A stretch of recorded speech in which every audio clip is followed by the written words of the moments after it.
How many times you train with the rope, you hear about rescues from guys in the kitchen, and you start to wonder, is my chance ever going to come? You carry the rope to the roof hundreds of times, you never even use it. Well, tonight was going to be the chance that I was going to get to use the rope. Bobby and myself went to the floor above the fire, and Bobby spotted a victim who was getting ready to jump. As we deployed the rope, he tied himself up and I put the life belt on. I started worrying about whether I'd be able to hold Bobby from falling. Things that run through your mind are worries like, is your victim going to jump? Is she going to be there? Will she run away from the window? A lot of pressure, very little time to deal with. These dramatic rescues were made by individuals using initiative, bravery, knowing their equipment, and how to use it. The first two come from within. The third we can help you with. Hello, I'm Lieutenant Bainton, and today we're going to discuss the personal harness and its many uses.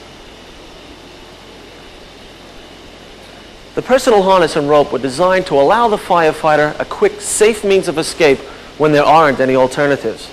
The performance of the harness is dependent upon its proper fit to the individual. Each harness is assigned to the individual firefighter and shall be worn at all times when on duty. You will be shown how to achieve a proper fit, how to use the harness with the personal rope, the life-saving rope, and how the harness is used as a life belt. Let's stop in on Lieutenant Brochon. He and other members of the rope unit will help me demonstrate this equipment. Hi, Andy. Come on in. Bob, how about giving me a hand explaining the personal harness and rope? Sure, Andy. First, let's go over the nomenclature of the harness. The yellow material is called the waistband. Beginning on the far left of the waistband, we have the D-ring. Continuing to the right, we come to the first of two slide buckles. Moving along the yellow material, we come to the black hook support strap.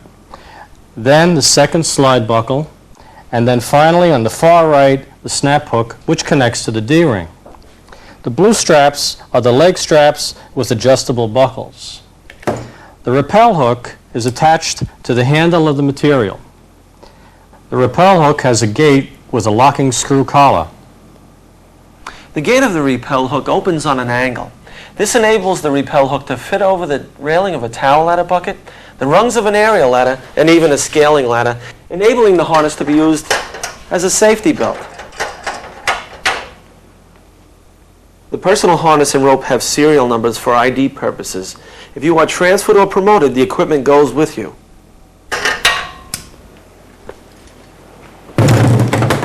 Well, Bob, now that we know the parts of the harness, let's try and get a good fit.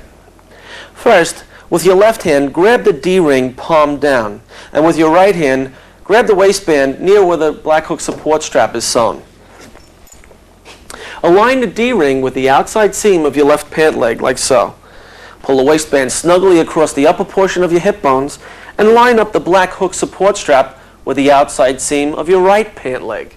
Andy, if the black strap does not reach the seam or goes past it, an adjustment will be necessary. If it reaches the seam, do nothing. Thanks, that's good to know. Okay, to make the adjustment, lay the harness back down on the table like so, with the D-ring to your left. Then, working with the slide buckle closest to the D-ring, move the upper portion of the webbing through the slide buckle to the left to tighten or to the right to loosen. If you need more adjusting space, move both pieces of webbing through the slide buckle like so. The purpose of this adjustment is to center the rappel hook on your body. It's important to note, once this adjustment is made, it should not be touched again. Okay, let's try and fit this harness to my waist. First, make sure that both leg straps are loosened fully. Then, grab the D-ring palm down in your left hand and grab the snap hook palm down in your right hand. Hold the harness out in front of you like so, with the two ends, the D-ring and the snap hook, about 18 inches apart. You'll get a picture something like this. With your right leg and your right leg only, step over and through two blue leg straps and pull the harness up around the upper portion of your hip bones. And fasten the harness on your left side. A proper fit requires a slight degree of effort to connect the snap hook and the D-ring. Remember, the harness should fit snugly in this area. If the D-ring and snap hook don't meet, or the harness is loose, an adjustment will be necessary. To make an adjustment, take the harness off and lay it back down on the table, making sure the D-ring is to the left.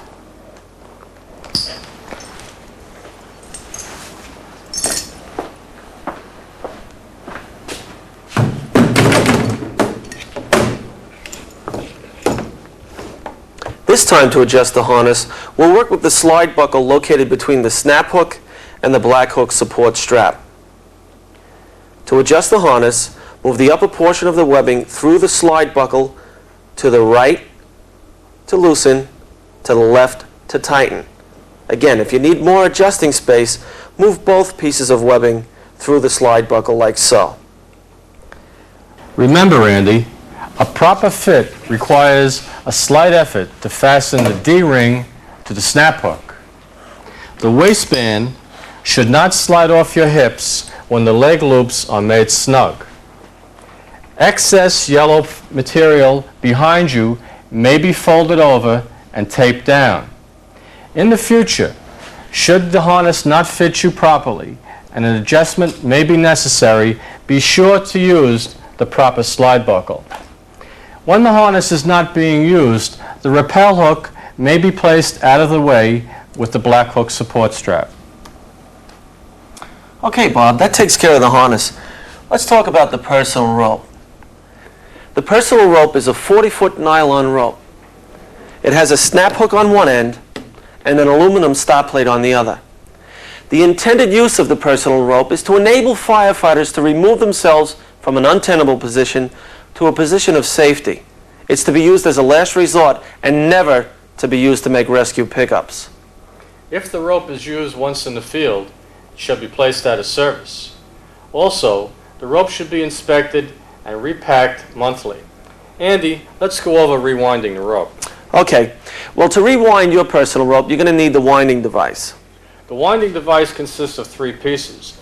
A flat piece with a U-shaped cutout, a fixed large dowel, and a removable small dowel. To start, make sure that both dowels are even, with the small dowel on top, the large dowel on the bottom, and the U-shaped cutout facing you. Bob, can you play out that rope, please? Take the eye of the snap hook and place it over the small dowel like so. It's important to keep the ends of the dowel pointed slightly upward so that none of the turns come off the dowels. Make sure the dowels are even. Place the rope through the cutout and drape the rope over the small dowel. Grabbing the winding device with your left hand and applying a slight pressure on the dowels to keep the dowels at the far end apart. Drape the rope over the small dowel away from your body and about a ½ inch from the end of the large dowel. Now start to make your windings away from your body. Keep winding the rope towards the flat piece of wood. Start the second row of windings back towards the end of the dowels. It's important not to put pressure on the second row. This could cause previous rows to fall off the ends of the dowels. Also, if any windings fall off the dowels, the rope must be removed and rewound again. Why is that? You run the risk of the rope getting tangled when deployed. I wouldn't want that to happen, so let's continue the second row of windings, leaving approximately 1 or 2 turns from the first row of windings exposed, and continue winding in this fashion until the rope is just about rewound. Before you get to the end of the winding, allow the stop plate to spin out. This releases all the kinetic energy stored in the rope. If you don't, the rope could tangle when deployed.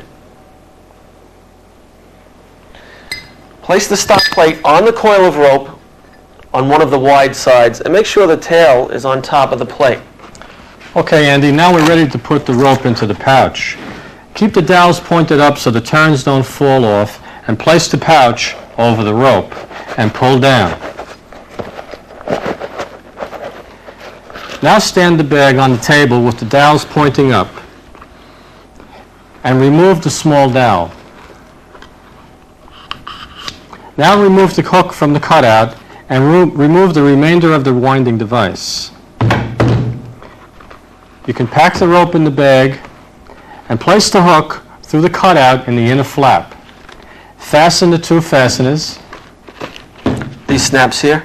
That's right. What happens if you only do one, Bob? It's important that both fasteners be fastened or the rope will not deploy properly. Now, Andy, stuff the rest of the rope back through the inner flap and lay the hook on top. Close the outer flap and fasten the Velcro fasteners.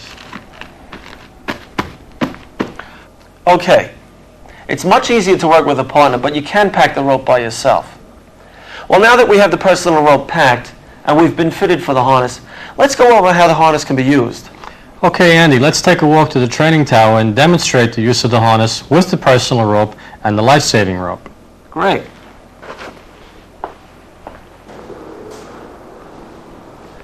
The purpose of the single slide is to get yourself from an untenable position to a position of safety.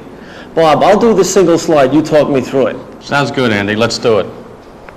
First, determine where you're going to slide to. Okay, Lieutenant Satilli's down in the net, and he's going to be my safety man. Okay, Andy. Open the bottom two snaps of your turnout code for easier access to the leg straps and the rappel hook. Reach back and snug up the leg straps.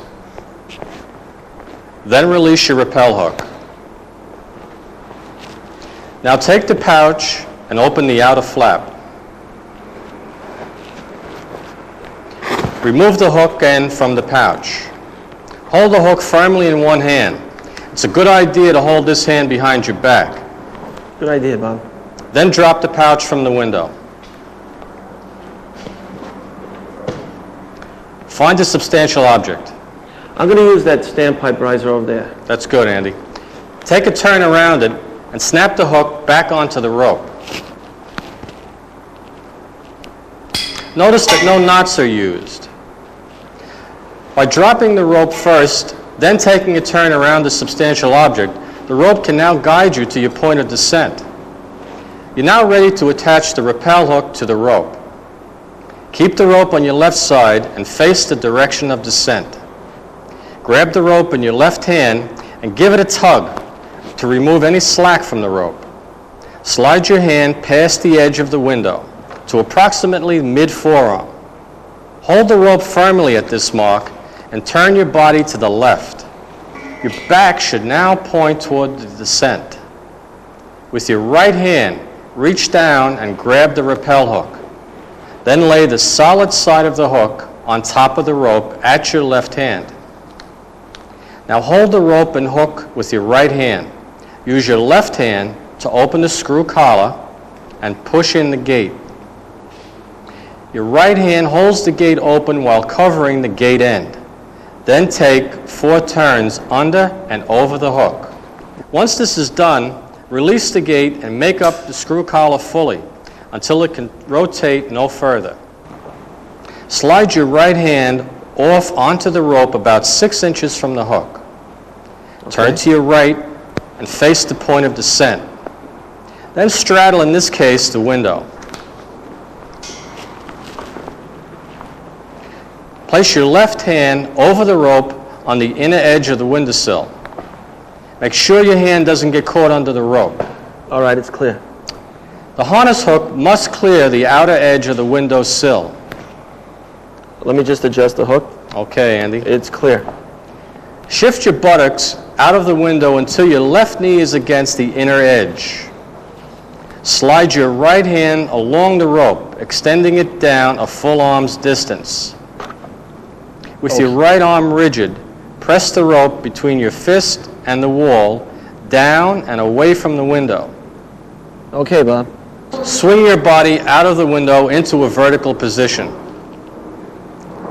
Once in this position, move the right hand along the rope to your right buttock.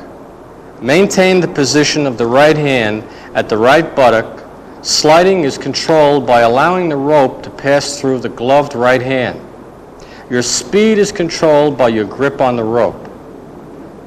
Bring the left hand to the gate side of the hook.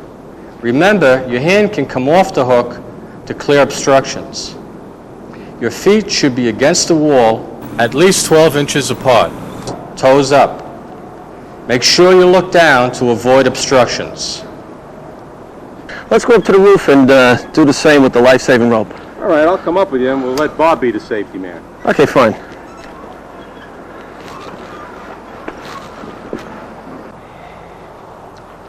Mike, I just want to emphasize to the members that the single slide is not to be used to make rescue pickups. As before, I'll check to see where I want to go. All right, Andy. Okay, it's clear. I'll take you through the operation. All right, fine, Mike, thanks.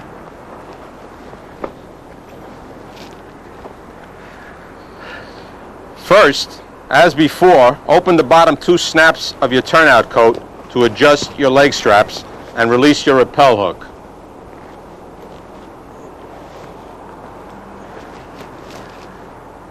Place the backpack carrying case near your substantial object. Remove the snap hook from the pocket of the case. Grab the anti-chafing device. Pull it and the bowline on the bite through the window. Allow the anti-chafing device to slide back toward the carrying case and pull enough rope through to tie a clove hitch and binder on the taut part of the rope.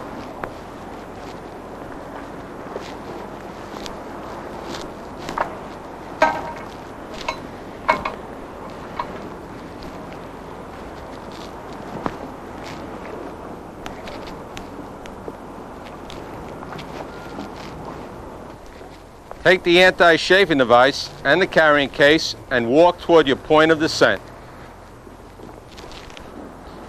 Check that there are no obstructions to your line of descent and deploy the rope by tossing the carrying case to the street. You're now ready to attach the rappel hook to the rope. Keep the rope on your left side and face the direction of descent. Grab the rope in your left hand and give it a tug to remove any slack from the rope. Slide your hand past the edge of the parapet to your elbow. Hold the rope firmly at this mark and turn your body to your left. Your back should now be towards the point of descent. With your right hand, reach down and grab the rappel hook. Then lay the solid side of the hook on the top of the rope at your left hand. Now hold the rope and hook with your right hand. Use your left hand to open the screw collar and push in the gate. Your right hand holds the gate open while covering the gate end. Then take 4 turns under and over the hook. 1, 2, 3, and 4. Once this is done, release the gate and make up the screw collar fully until it can't rotate any further. Slide your right hand off onto the rope about 6 inches from the hook. Grasp the rope firmly. This is your lifeline. Okay, Mike. Pick up the anti-chafing device with your left hand, turn to your right, and straddle the parapet. Position the anti-chafing device, making sure the rappel hook is clear of the parapet. All right, the hook is clear. Place your left hand over the anti-chafing device and grasp the inner edge of the parapet. The heel of your left hand will hold the anti-chafing device in place. Slide your buttocks to the outer edge of the parapet. Move your right hand down along the rope until your arm is fully extended and your left knee is at the inner edge of the parapet. Okay, Mike. With your right arm rigid and the rope between your hand and the wall, make sure your clothing and handy-talkie are clear of the hook. Swing your body off the parapet using your rigid right arm for leverage. Once you're in the vertical position, move your right hand to the right buttock. Bring your left hand from the parapet to the gate. Maintain the position of the right hand at the right buttock. Sliding is controlled by allowing the rope to pass through your gloved right hand. Your rate of descent is controlled by your grip on the rope. Bob can assist in controlling your slide by putting tension on the rope if necessary.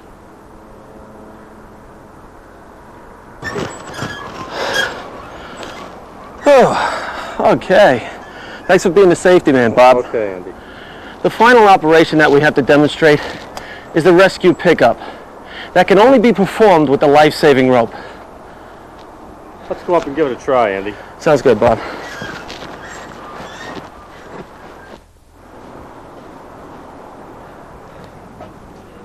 When the member to be lowered is wearing the personal harness, the bowline and the bite is not needed. It must be untied at the start of the operation. However, until otherwise directed, the rope will be carried on the apparatus with the bowline and the bite tied onto it. Now, you'll need help at your location. It takes at least 2 members to perform this operation. A third member can act as a guide man. Bob, why don't you lower me, and Mike, you can be my guide man. Sure, Andy. A few points about the guide man. He relays messages between the member being lowered and the member doing the lowering. Face the rescue and cup your hand like this when relaying the messages. Why do that? It enables the member doing the lowering to hear you while the guide man doesn't lose sight of the rescue.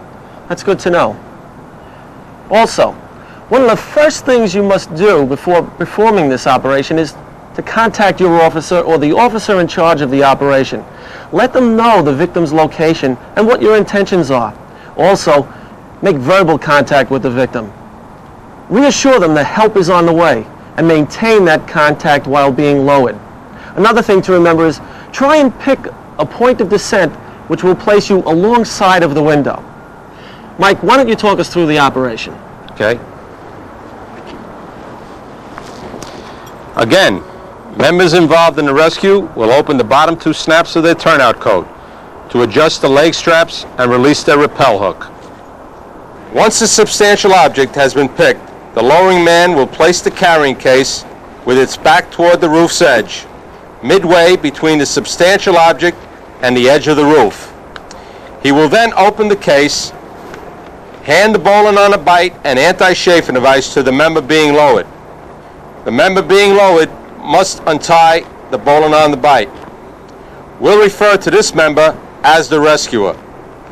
The lowering man will then invert the carrying case and lift it clear of the rope. Then place the case out of the way. He will then grab the snap hook on top of the coil and place it in the roof adjacent to the coil of the rope. The rescuer will step on this snap hook to hold it in position, while the lowering man pays out the rope from the top of the coil to the substantial object. The lowering man will pull this rope taut, take a turn around the substantial object, and tie a clove hitch and binder on the taut part of the rope.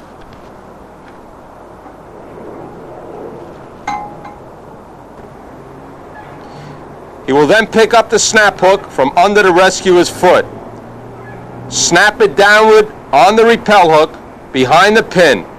The screw collar should face left. The rescuer pulls the rappel hook from beneath his turnout coat and attaches the snap hook of the rope to the middle of the harness handle. Hold the anti-chafing device in his left hand. The lowering man will walk forward to remove all slack from the safety line.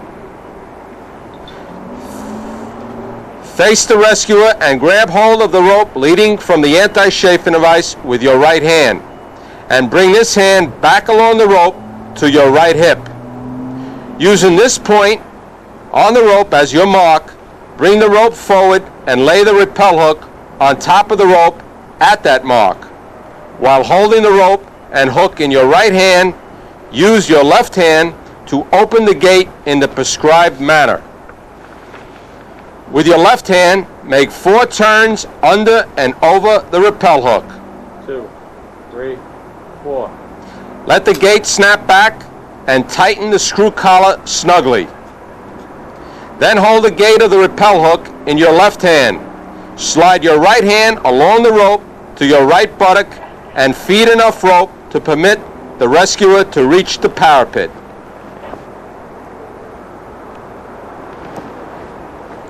The rescuer will turn to the right and approach the parapet, then straddle it with his right leg on the outside.